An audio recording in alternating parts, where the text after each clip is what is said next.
The British Broadcasting Corporation is accused of complicity in tax avoidance for thousands of its employees and some of its biggest household names.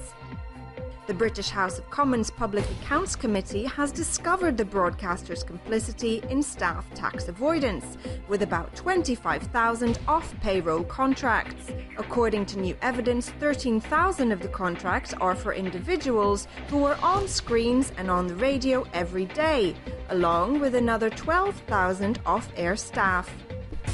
Reports have suggested that newsreaders such as Fiona Bruce, Joanne Gosling, Emily Maitlis, Gavin Essler, Sophie Raworth, as well as radio broadcaster Chris Evans and Newsnight presenter Jeremy Paxman are all paid in this fashion.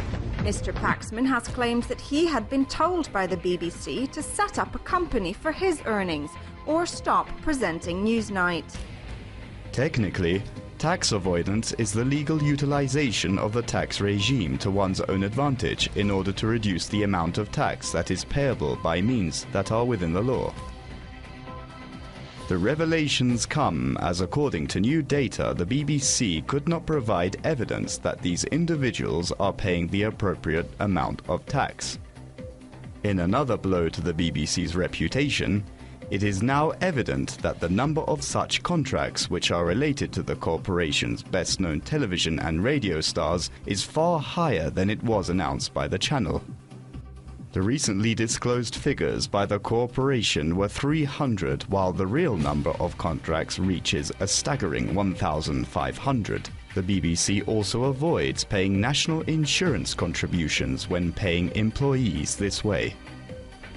Meanwhile, the broadcaster, which receives £3.6 billion a year from licence fee payers, has defended its role in tax avoidance controversy, claiming that the arrangements were a pretty standard model in the media industry and important to the economics of the BBC.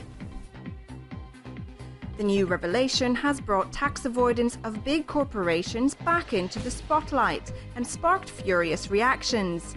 In an online poll conducted by the Daily Telegraph, respondents were asked whether they were willing to tolerate the BBC's off-book staff salaries if it reduced the corporation's tax bill. An outright majority of over 80% slammed the idea even if it were to decrease the compulsory TV licence fee. Senior MPs also warned that the BBC is not the only suspected tax avoider, stressing that the committee is still suspicious that many other individuals and employers in the health service sector and local governments are not paying their taxes and national insurance contributions.